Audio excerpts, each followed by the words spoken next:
Irma. Ya, silakan Irma, nyalakan kamera Irma. Halo Bang Edi. Irma, kapan kamu bertaubat Irma? Kok masih saja kamu seperti itu, seperti dulu, gimana? Bang Edis.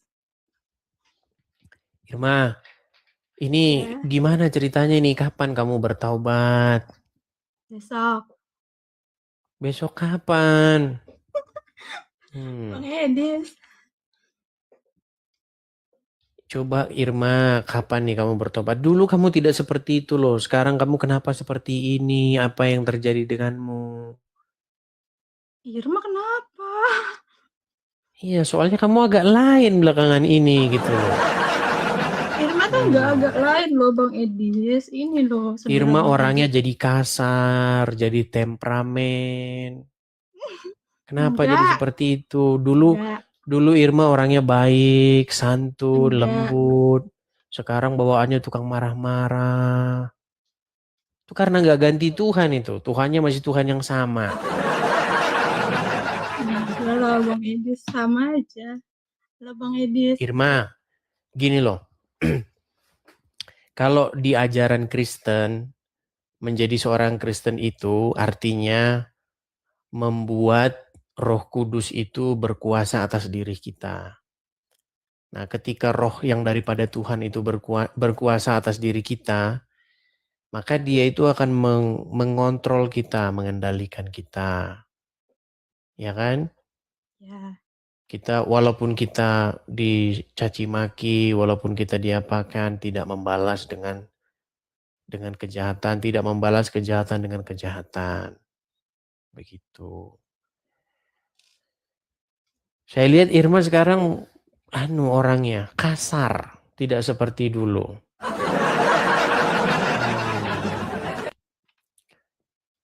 Ada apa denganmu Irma? karena saudara Bang Edisnya juga kasar sama Irma Bang Edis.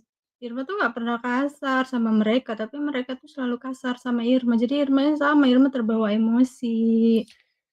Iya, artinya ketika seseorang di dalam Alkitab itu dikatakan amarah manusia itu tidak mengerjakan kebaikan di hadapan Tuhan.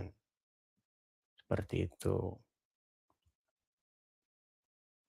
Barang siapa yang menuruti amarahnya, maka dia tidak akan melihat esok hari. Seperti itu. Maksudnya apa? Maksudnya amarah itu tidak mengerjakan kebaikan. Gimana Irma? Apa yang menyebabkan kamu ini kok masih menunda-nunda ini? Dulu kayaknya kamu loh. Dulu sudah yakin betul, sudah mau ini. Sekarang kok gimana sih? Coba jalan ceritanya gimana? Saya pengen dengar. Gimana jalan cerita? Coba. Nggak ada jalan cerita Bang Edis. Terus kok Kan nggak kan jadi-jadi kan kenapa? kata Bang Edis kan konsekuensi nonton Bang Edis itu ada dua katanya kan, antara meninggalkan Islam atau lebih taat kepada Islam, iya enggak?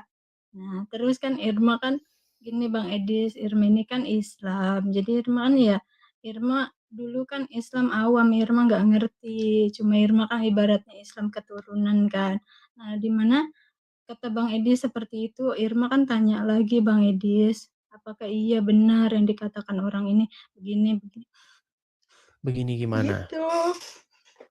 Begini Paham gimana? nggak sih Bang Edis? Begini gimana maksudnya? Iya, Irma kan bertanya lagi dari yang Bang Edis katakan itu. Contohnya kan apa Bang Edis waktu itu kan nunjukin Irma ulama itu kan menunjukkan video bahwa laki-laki itu kerjanya di sana itu memecahkan apa itu perawan-perawan perempuan ya kan. Nah, itu ternyata nggak ada Bang Edis data ataupun di dalam Al-Qur'an perintah seperti itu tuh tidak ada. Ada di dalam surat At-Taubah di dalam surat An-Naba ayat 33. Yang katanya di surga memecahkan perawan-perawan itu nggak ada Bang Edis, datanya nggak ada.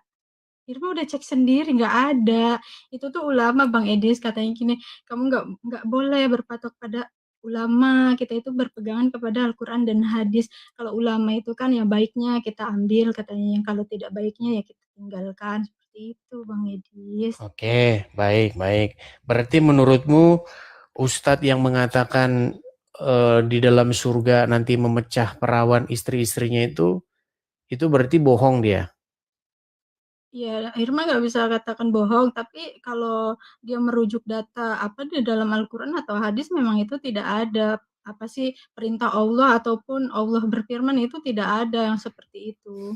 Oke, coba saya tunjukkan. Berarti maunya di dalam Al-Quran ya. Hmm. Oke. Baik, kita coba ya. Kita diskusi yang bagus. Coba nih saya tunjukkan suratnya ya. Al-Quran di dalam surat An-Naba ayat 33.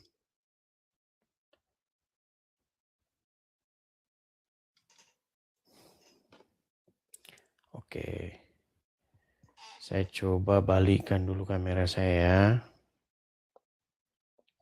Bentar.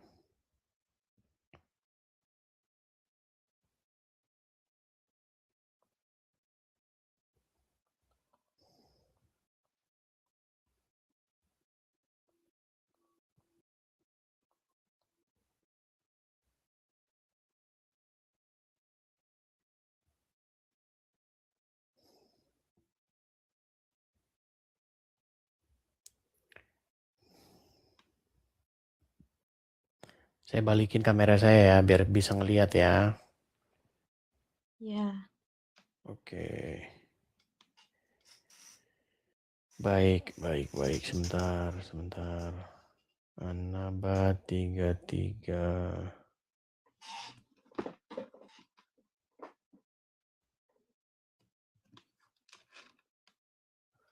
Ini kenapa ya kok diblokir webnya ya? Sabar.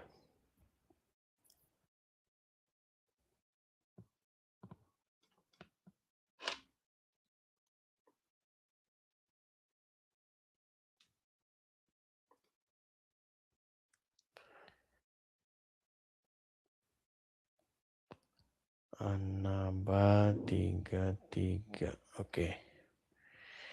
Nih ya. Kita bacanya satu-satu nih ya dari sebelumnya nih. Hadiah untuk orang-orang yang bertakwa. Kita mulai dulu dari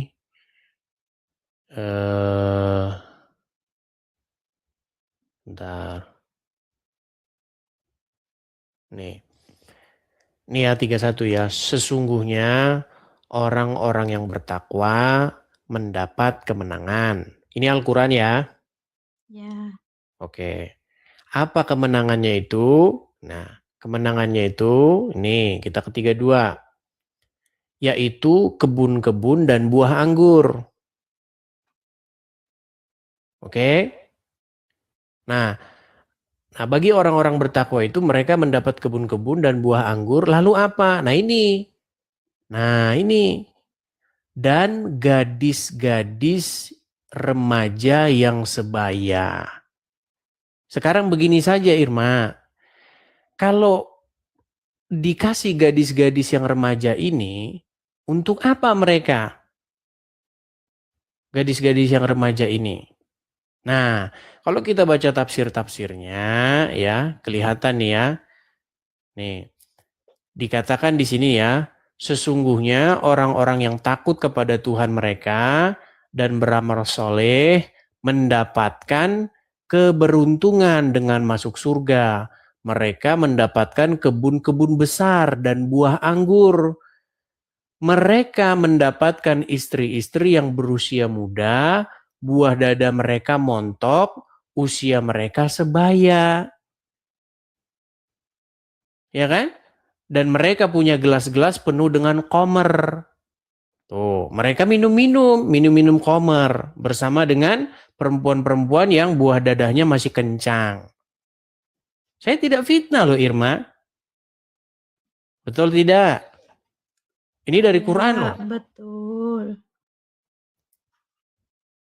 Nah, berarti memang benar bahwa memang nanti di surga itu, di surga itu dapat buah kebun-kebun anggur dan buah-buah anggur dan juga mendapat gadis-gadis yang remaja yang payudaranya besar. Jadi saya tidak fitnah. Ini Iya, tafsir-tafsirnya. benar, Bang Edis, tidak fitnah. Tapi kan Bang Edis tahu kan, kayak kita hidup di dunia ini kan bukan kita yang orang tua saja yang mati. Kadang kita itu masih bujangan kan, masih dia itu masih beranjak dewasa, tiba-tiba umurnya nggak panjang. Tapi dia soleh Bang Edis di dunia. Nah, sebab itu di sana dia itu nanti kan kita kalau sudah di akhirat itu kita tidak ada yang tua, yang muda, bayi, enggak ada Bang Edis. Kita itu semuanya seumuran, yaitu di antara 32 tahun ataupun 33 tahun. Nah, kayak misalkan ada saudara kita masih bujangan, dia meninggal Bang Edis, dia belum pernah menikah. Nah, di sana dia itu meminta kepada Allah kayak, "Ya Allah, dulu saya masih muda tapi saya sudah mati, saya belum merasakan punya istri, punya anak." Nah, di situ Allah itu memberikan apa yang dia mau sebagai balasan dia soleh waktu di dunia, Bang Edis. Begitu, tidak di semua itu diratakan. Karena setahu Irma, di akhirat itu tidak ada yang namanya bayi, anak kecil, semuanya itu Bukan, setara yaitu bukan. Yang kita bahas bukan itu, Irma. Tadi kan kita kan membahas mengenai bahwa di surga itu dia memecah perawan, artinya ya, berhubungan seksual, betul. ya. Nah, di sini kan jelas dikatakan bahwa mereka akan diberi gadis-gadis yang payudaranya montok. Bahkan di sini ada kata-kata payudaranya montok loh. Kalau sudah ngomong payudaranya montok, masa payudaranya montok mau buat ganjel tiang listrik kan nggak mungkin. Ya iya iya, Irma ngerti Bang Edis, Irma paham yang Bang Edis tunjukin itu. Tapi itu kan bukan untuk semuanya. Kayak misalnya ya Bang Edis, kalau kita sudah menikah ya di dunia kita sudah punya istri, punya suami, ya yang menjadi pendamping kita di akhirat itu adalah pasangan kita. Itu berbeda lagi dengan kayak gadis yang masih di dunia tapi dia umurnya tidak panjang. Itu kayak Ya, bujangan yang di itu. dunia dia umurnya tidak panjang. Itu baru Bang Edis. Nah, begini. Bedanya. Ya, begini Irma. Kita itu harus membedakan harapan dengan kenyataan. Kalau yang barusan tadi kamu ceritakan itu adalah harapan. Harapan bahwa nanti di surga istrinya cuman istri yang ada di dunia begitu. Ternyata tidak, di surga tidak ada dikatakan dalam Al-Qur'an begitu. Surga dalam versi Islam loh. Surga dalam versi Islam itu memang dikatakan bahwa satu laki-laki itu nanti akan didampingi oleh 72 bidadari begitu. Dan dikatakan bahwa mereka itu berpayudara yang besar. Maksudnya begini Irma, itu bukanlah fitnah begitu. Dan ketika kamu dulu dengar seperti itu, dulu respon kamu merasa, ih kok begini ya surga saya. Dulu kamu begitu loh.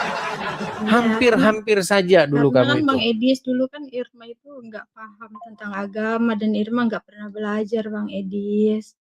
Jadi ya Irma seneng sih berteman sama Bang Edis karena apa? Karena Bang Edis ini membuat Irma tuh paham tentang agama dari yang tadinya tidak tahu, Irma menjadi tahu, dari yang Irma tadinya tidak mau belajar, Irma mau belajar.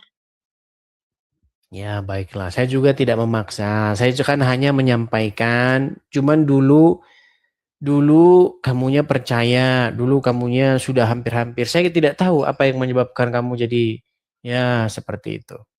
Ya mungkin itu perlu berjalannya waktu lah, seperti itu. Iya, betul Bang Edis. Yang kalau menurut saya ini saran saja ya. Namanya diskusi-diskusi seperti ini itu memang banyak orang-orang yang suka memancing amarah seperti itu. Terus Ya kalau Bang belajar untuk Edis itu, mengendalikan Bang Edis diri kan ya gitu. biasa kayak dapat hujatan, hinaan, terus Bang Edis kok kayak kayak orangnya bodoh aja, gimana cara Bang Edis untuk menerima itu? Ya kalau itu nanti kursus dulu sama saya. Kayak gini, biasanya orang-orang seperti itu nanti kamu jadi mirip seperti itu Rudi Iskariot. Kemarin dia marah-marah tuh. Saya tahu penyebab dia marah-marah apa. Penyebab dia marah-marah biasanya dia itu habis diserang netizen. Iya. Biasanya mungkin kalau habis dia debat dengan saya, dia menerima mungkin 500 sampai 1000 pesan yang isinya memaki-maki dia, makanya dia ngamuk-ngamuk gitu. Iya, iya Bang Edis, Irma juga kayak gitu. Kata Irma, kenapa orang nih ya, apa sih, kalau misalkan Irma mau belajar mendalami Islam, kenapa mereka malah menghujat Irma gitu? Mengapa mereka itu selalu menghina, nggak mau kayak bersabar lah. Irma ini kan lagi belajar gitu, seharusnya kan kayak diajarin juga. Ini kok malah dia dicaci maki gitu, giliran Irma caci maki balik, itu Irma dibilangnya penghujat Edis. Ya, belajar bersabarlah. Oke, hanya itu Irma.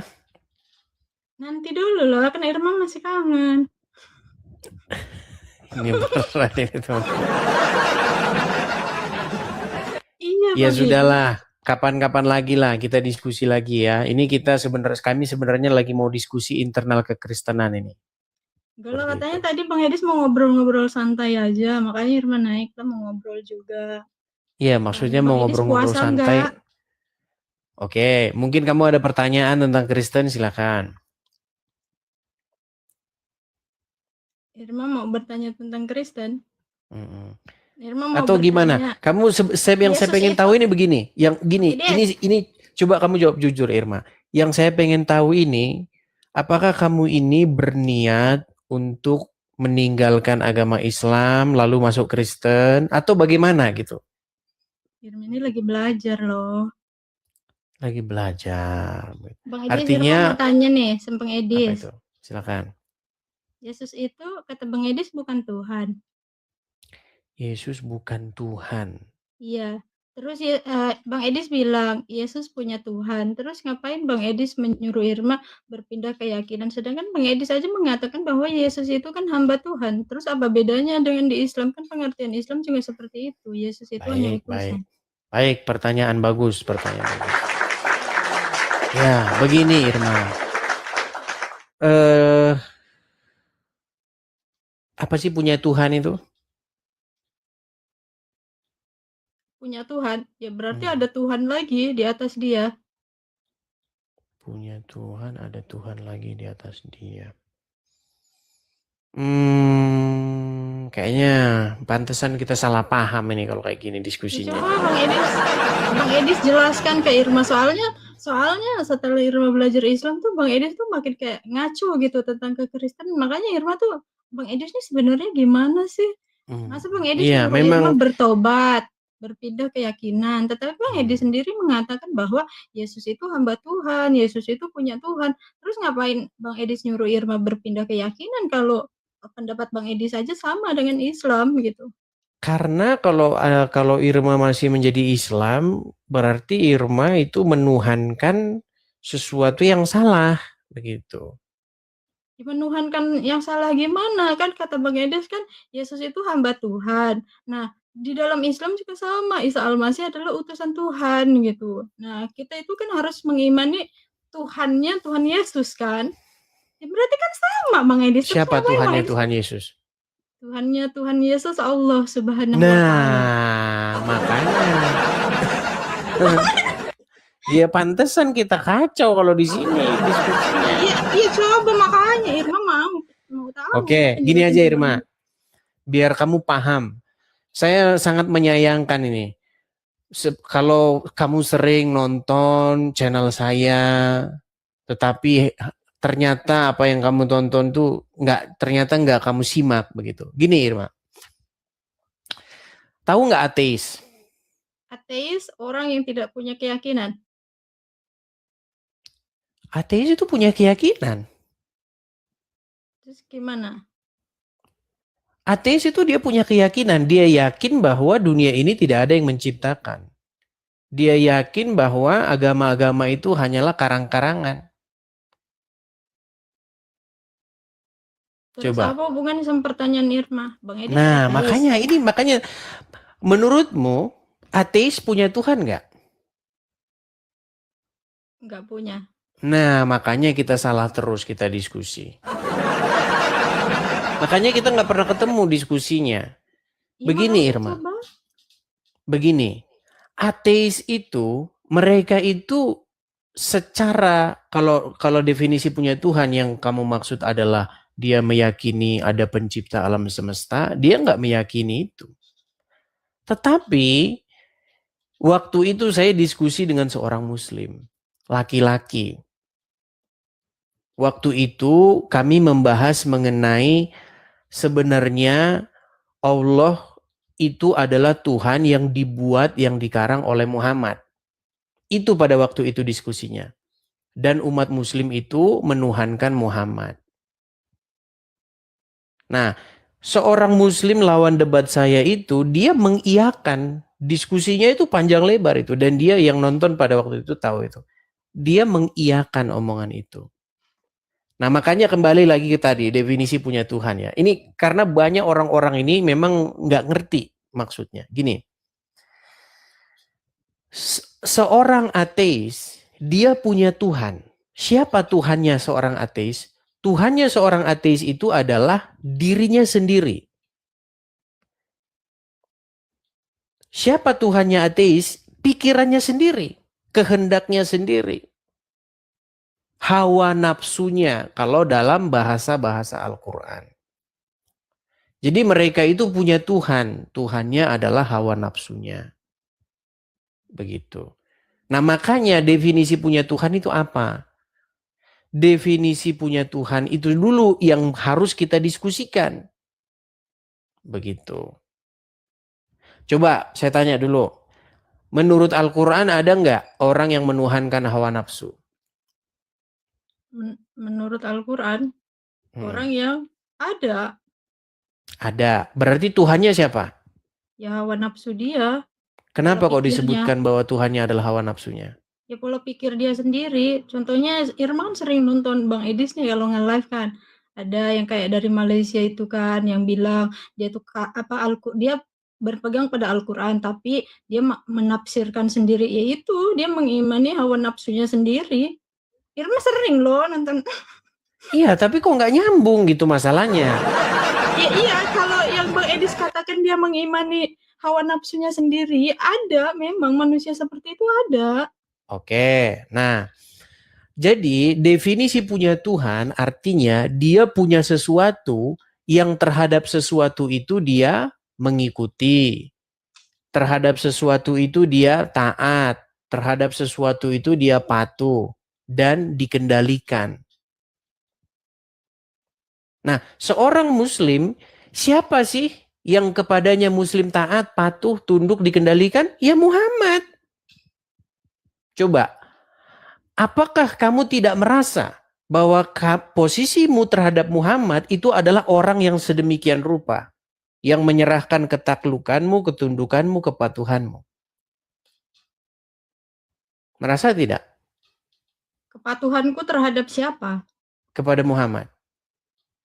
Kepada Nabi Muhammad, ya. Iya, makanya saya bilang pada waktu itu konteksnya lawan debat saya itu seorang pria, dia mengakui itu. Dia mengakui bahwa umat Islam itu memang menuhankan Muhammad. Tidak. Kalau Mempertuhan menuhankan Muhammad. tidak. Tapi Nah, kalau makanya kan mengakui susah. ya. Ya, Buntunya sebenarnya kita buntunya hanya di situ, Irma. Dan kamu mewakili banyak orang-orang Islam awam. enggak Begitu. lah. Kalau mengikuti pola pikir Bang Edis, iya, Bang Edis mengatakan kita menyembah Muhammad ya kan. Tetapi kan bagi kita tidak. Kita menyembah Allah Subhanahu wa taala. Nabi Muhammad adalah utusan ataupun Iya, perantara. karena kamu berpikir menyembah itu adalah kegiatan-kegiatan seperti ini. Ya kalau seperti itu ya saya akui memang kalian begini-begini terhadap Allah. Kita bukan bahas itu, Irma. Kita itu bukan membahas gerakan badan. Coba Irma, bisa nggak orang pura-pura sholat? Orang pura-pura sholat bisa. Habis itu dia nyolong, bisa nggak? Dia sholat itu tujuannya mau nyolong, cuman gerak-gerak gini silap dikit dia nyolong. Ada di situ kerekam CCTV, betul? Ya, ada. Iya. Itu Makanya saya maksudnya bilang, apa? gimana? Ya itu maksudnya apa? Obrolan ini kok kayak Ira tuh makin nggak paham loh. Ya, makanya harus cerdas dulu. Irma tuh mau penjelasan dari Bang Edis. Bang Edis kan nyuruh Irma bertobat. Makanya gini loh, Irma, begini. Kita itu setiap ngomong apapun, selalu kita itu harus menyamakan dulu persepsi atau definisi terhadap sebuah kata. Contoh nih. Banyak orang suami istri atau pacaran, mereka itu berdebat. Contoh, ini misal ya. Misal kamu pacaran dengan saya, misalnya. Terus kamu bilang begini sama saya, oh, kamu nggak perhatian sama saya. Misal nih, terus saya bilang begini, saya perhatian kok. Saya perhatian, tapi di dalam perspektif kamu tidak perhatian. Nah, kenapa kita bisa berdebat? Karena pengertian perhatian yang ada di dalam pikiranmu dengan pengertian perhatian yang ada di dalam pikiran saya nggak sama. Makanya kita debat terus. Karena definisi pengertian adalah, oh begini, kalau mau minum harus diambilin. Terus kalau baju kotor harus dicuciin. Nah, itu definisi perhatian. Sementara definisi perhatian menurut saya bukan seperti itu. Nah, kenapa orang berdebat? Orang Islam dan orang Kristen kenapa berdebat? Karena tidak memiliki persepsi yang sama terhadap menuhankan. Begitu loh. Menurut umat Islam, menuhankan itu kayak begini. Nah, ini menuhankan ini. Inilah yang dimaksud menuhankan. Sementara definisi menuhankan di dalam Quran bukan itu. Definisi menuhankan dalam Alkitab juga bukan itu. Apa definisi menuhankan adalah, coba dengerin dulu biar kita nggak ini. Definisi menuhankan adalah suatu keadaan di mana seseorang itu dikendalikan penuh terhadap sesuatu itu. Seperti contohnya seorang ateis. Dia menuhankan hawa nafsunya sendiri. Karena dia dikendalikan oleh hawa nafsunya. Seperti itu. Nah, umat Islam itu adalah orang-orang di mana keadaannya itu adalah dikendalikan oleh Muhammad. Ya begitu. Mana data dikendalikan oleh Muhammad, mana? Baik, coba Irma. Yang bikin kamu kalau pagi-pagi ambil air, sedot-sedot air siapa?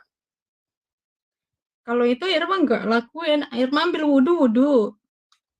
Iya, tapi kan harus disedot dulu 3 kali airnya. Coba disedot airnya nggak? Emang iya, Irma nggak tahu. Berarti kamu nggak tahu. Irma nggak ada. Wudhu ya wudhu aja. Ada, berwudhu itu beristinsar. Menghirup air 3 kali kemudian menginikannya. Ada nggak cara wudhu begini-begini? Betul. Atau ya. Misalnya nih, misal yang sederhana aja dah, yang sederhana. Contoh. Kalau seorang perempuan, nih ya, seorang perempuan, menurut apa yang diajarkan oleh Muhammad, contoh, misalnya, nanti kalau saya ngomong gini kita kena ban atau enggak ya?